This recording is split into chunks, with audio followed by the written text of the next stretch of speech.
to Pete and Hannah's Watch List. I'm your host, Pete Mitchell. I'm here with my co-host, Han.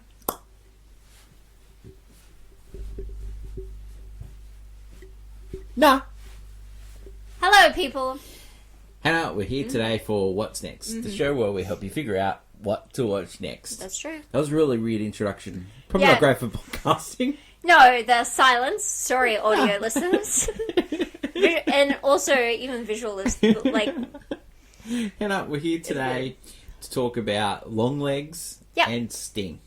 Mm-hmm. Awesome. Yeah. They're both referred to creepy crawlies. Sure. They do.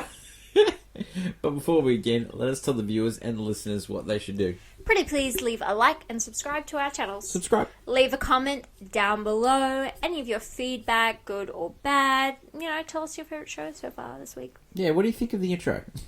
Yes, the intros. Yes. Hannah hates them. Hit the notification button and you'll get great content like this one. Yeah. Including, we enter our regular programming, our TV podcast. What's Next? Our movie podcast. Yeah. Movie news, we talk about all things pop culture. That's true. And AFI Top 100 Revisited. This week, it's Who's Afraid of Virginia Woolf. Little old me. Also, movie reviews and movie previews. Also, Blockbuster and Championship Belt Holder, which this week is 1987. Yes. Wow. Hannah, for you, Championship Belt Holder for this year is... I'm going to change it. I had a feeling because I was going to bring up, as soon as we stopped talking about this, I was going to bring up Twisters because it was very successful at the box office, $80 million. We've seen it multiple times. I've seen it 5 times. You've seen it 4 times. No, I've seen it 5. You've seen it 6. Thank you very much. Damn. Yeah. It broke your heart because we filmed. We filmed the podcast last night for We Interrupt Regular Program. I said, "Oh, we want to go see Twisters," and you were like, "Nah." And then I'm like, I don't know if you know this, but here in Australia, it is so bloody cold. And when you go to a movie theater, it's freezing. You are trekking to Antarctica to watch a movie, and I don't mind. Twisters are a fun time, but I'm tired. And cold. So I went, and it broke your heart. Yeah, it did. It broke my heart. No, I love challenges, but if I look back on this year and I was like, challenges, why would I choose challenges when a movie like Twisters? Because I think Twisters I'm going to continuously rewatch as soon as it arrives on streaming and digital. I think you'll rewatch challenges. I will. Oh, 100%. I love me some Zendaya, my white boys, but it's Rat Boy, white boys. But I think it's just Twisters is going to be it's one of those just hearty movies that I love. I love just bringing back something, being nostalgic, but also being fresh. And do you know, it was highly successful in the states that really have gone away from movies, like Oklahoma, that was Kansas. Was the point of this film.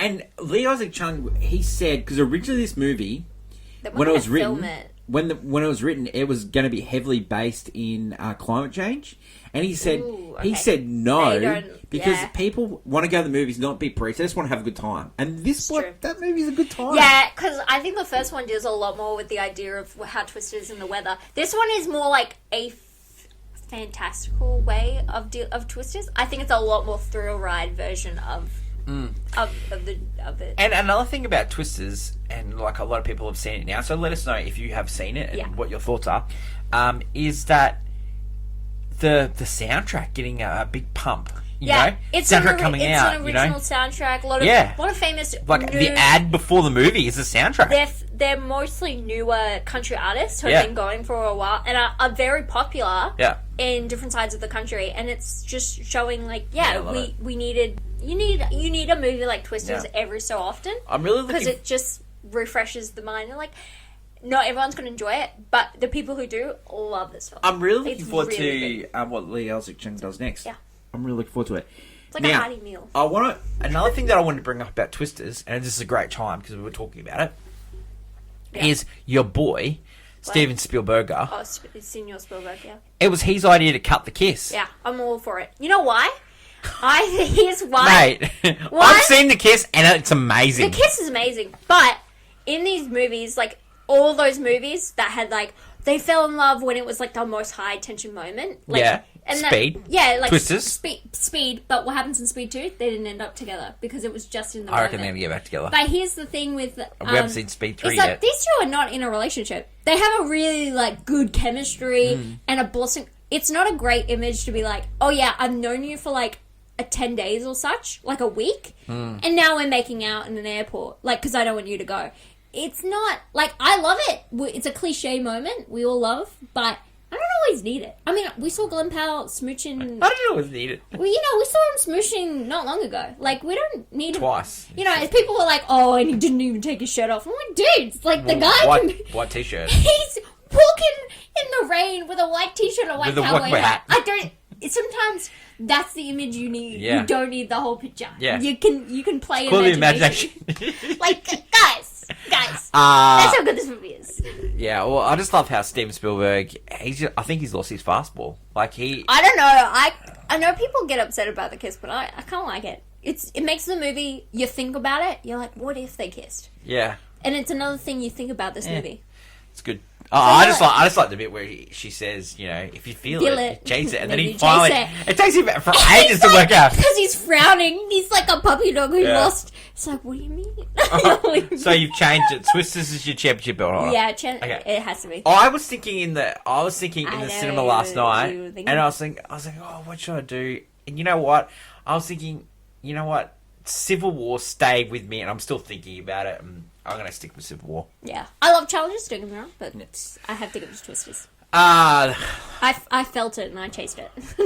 Well, let's get on to today's reviews. Yeah. And the reviews are from releases that came into Australian cinemas this week. Yes. And the first one we're going to talk about is Longlegs. Yes. Which stars Mika Monroe, who's like sort of like she's the American version of Mia Groth, I reckon. Like the weird... yes, so weird, in the weird horror movie genre. Weird horror movie, yeah. She was in this weird Netflix one, like she's forgotten. She's like in these lot of these. I think movies. I've heard her name more than I've probably seen her movies. Yeah, like that's where I'm at. Also stars Nicolas Cage. It stars Blair Underwood, Alicia Witt. Blair Underwood and Alicia Witt are more TV actors. Yeah. It is directed by Oz Perkins. Now, Oz Perkins. Now, a couple of things about him. He was Dorky Dave in Legally Blonde. Yes. He was a like tall fellow with like weird headgear. And his father was Anthony Perkins, who was the star of Psycho. Yeah. Norman Bates. Yeah. So he's written and directed this movie. Now, this movie's set in the 90s, but they don't tell you it's set in the 90s unless you look at the background where you see like who's the president at the time. President at the time, and it's Bill Clinton. It's cute. It's a cute little detail because the movie does a little flashback and then it shows the president. Yeah. So it's cute. We follow an FBI agent played by Mika Monroe called Agent Lee Harker. Now she's just like a rookie, but she has intuition and she breaks this famous case, and then she gets set into a high-profile department, which is played by Agent Carter, Blair Underwood, and she's going to try and chase down a serial killer called Longlegs. Yeah, which she then eventually finds out she has some sort of connection with. That's what which you see in the trailer. It's also in the thoughts on this movie. It's interesting. This feels like if Silence of the Lambs and The Exorcist kind of had like a baby, had a child. Yeah, and that really baby was dropped on their head. Yeah, 100%. Yeah, and like given a few spins, and then it's like, go out there, buddy. Yeah. do you like the first 35 minutes of this movie, 45 minutes of this movie? Very entertaining. I'd say. Very just thriller. And not only thriller, FBI trash, like it's just great. Really great. And then Nicolas Cage comes into it, and oh my god, he's like serial killer star. Like, I know you love to use this chewing the scenery, mate. I think he's chewed his face off. He's chewed the scenery, chewed the words, chewed the sound. He's chewed the whole film. It was like Nicolas Cage, like, his most crazy performances, like you go like Face Off or like in The Wicker Man or something. But he's like, no, hold my beer. I've got something. I got something bigger. Yeah, I'm not done yet. I'm not done yet. Amazing. He's nuts in this movie, and he's barely in it. So when he's in it, it's kind of brilliant to work with the film. And the start of this film, I think, just works. It's really quirky. It gives wouldn't say exactly, but Twin Peaks vibes in the sense that everyone's a little bit, like, nuts. Yeah. Like, they say things that you're like, why is the police officer, like, drinking heavily and then going home to his wife? Oh, that was like, a weird scene. And he's, like, take the young cop with him. Like, it's, like, weird moments like that. Yeah, weird scene. And everyone's just like, oh, you know, you shouldn't tell her, you know. And then he's, like, tells her this entire case even though she's not ready for it. And, Yeah. like, there's some really... Red flags. Red flags of this, and it's because it's setting this, like, creepy scenario, because everything about this whole movie is creepy. It is. But it does lose its What do you way. think of Mika Monroe? I don't mind Mika. I like her performance in this movie because the character's really interesting up until you find out the twist of the movie. Yeah, there is a big twist. We're not going to give it away. Twist. There's a reason we put The Exorcist. I say Exorcist because it. Yeah. We are not going to give it away, but this movie, I liked it. I liked it. I didn't love it, but I did like it. Yeah. And I can see what they're trying to do here. And I don't know, it just missed a little bit. It just missed. It falls apart, I think. One... Yeah. I think they telegraphed the twist too much. When you see the movie, you'll get it pretty easy. It should just be like that click moment, but they were laying down there was too many Easter eggs through the movie that you just pick up on. They were like... Because she's slowly regaining these, like, memories. It's hard to talk about without telling you a twist, but we won't tell about it. But you should... I think it's a watch, but it's a streaming watch. I don't think it's we saw it on a big screen. I don't think it's a big screen movie. No, it has these beautiful, like, moments where it's beautifully shot. It's really so interesting, this movie. It gives the vibes of, like, a Twin Peaks and stuff. I think if you're streaming this movie in a dark room and you're like, oh my god, it's gonna give you. I don't think it's scary. I don't think it's considered horror, and I think it's just a tense watch. I think it's not. It's like Silence of the Lambs, where it's like it's scary because it's just evil. Yeah. Right. It's not actually like jump scare.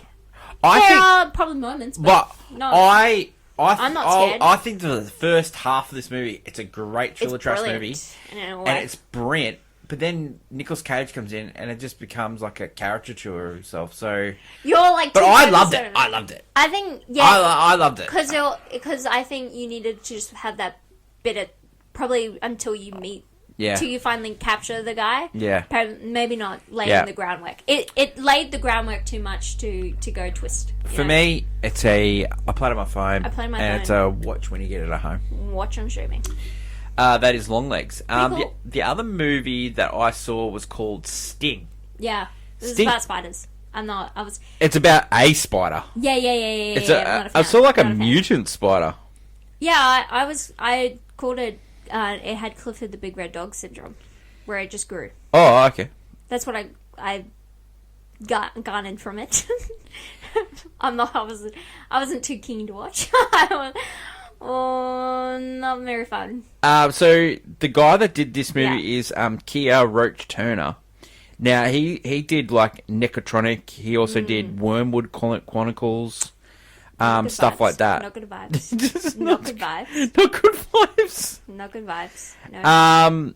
This movie has a lot of Australian actors in it. Yeah, I believe it's Australian. Yeah, it's Australian. Like Ryan Corr's in this movie. Yeah.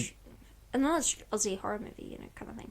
Yeah. Very similar. Like Jermaine Fowler's in this movie. Noni Hazelhurst is this movie. Noni Hazelhurst is like an famous Australian actor. She used to do Better Homes and Gardens, which is like a home improvement show over here. I'm going to tell you, that's a virtually different thing from this movie. So the elevator pitch of this movie, there's this young family that are living in this house, and he's sort of like the super of this building. Yeah, okay. And the grandmother lives there. Like a professor lives there, like all these different people. People live in the building. And there's like, they call it an exterminator because there's like noises in the attic. And it turns out it's a spider. And the spider starts off little, and then the little girl feeds it. And then the little girl's having problems with her dad. And then the spider just takes on, and like the spider bites you, but you don't die straight away, and you like become like a mutant, or like it's just weird. Like this movie, like it's probably not as bad as Tarot, but it's right up there. Yeah, okay. It's not good. I wouldn't look if you have probably the spider itself is when it's small, it's cool. But when it's big, it's just not that big. It's not great. I don't care. The movie's not great. You didn't miss much. The death scene of I wouldn't have watched it. The death scene's okay. It's okay. Yeah. But those with I would say this movie. Yeah. As spider horror movies go, there's like a movie. Better ones. There's a couple of spider movies that in the time. Arachnophobia wasn't too bad. There was a movie called. We don't need to advertise. Eight-Legged Freaks or something. Eight-Legged Freaks. Yeah, I think not I've heard great. of it. Spider-Man's too scary for me. This one's not great at all. I would say this one is. I fell asleep. It's a not a watch me. Like for me, it just didn't gain my attention. There was a couple of good jump scares. I just didn't care about the characters either. Yeah, I think that's worrisome. Horror movies because horror movies, when you go into them, you don't really care about the characters. It's about the villain, really. And I think when it's not strong enough, when they're not strong enough, it doesn't work. I don't think the spider was cool either. Like sometimes you get a villain like Jaws. He's cool. Jaws is cool. Jaws is cool. Like but yeah, like maybe some people that like that that horror gory fest may like it. There's some gory bits in this movie, so maybe you like that. That is it for today's show. Tomorrow is movie news. Don't forget, this Sunday we have our upcoming draft, and it's movie year 1992. If you don't know what the movies are in 1992, man, it's going to be fun. And it's 1 o'clock Eastern Standard Time in Australia. And check the local listings. We'll be live on YouTube, and you'll be able to catch up with the podcast. As my lovely co-host Hannah, long live cinema. Until we meet again, it's bye for now. Bye.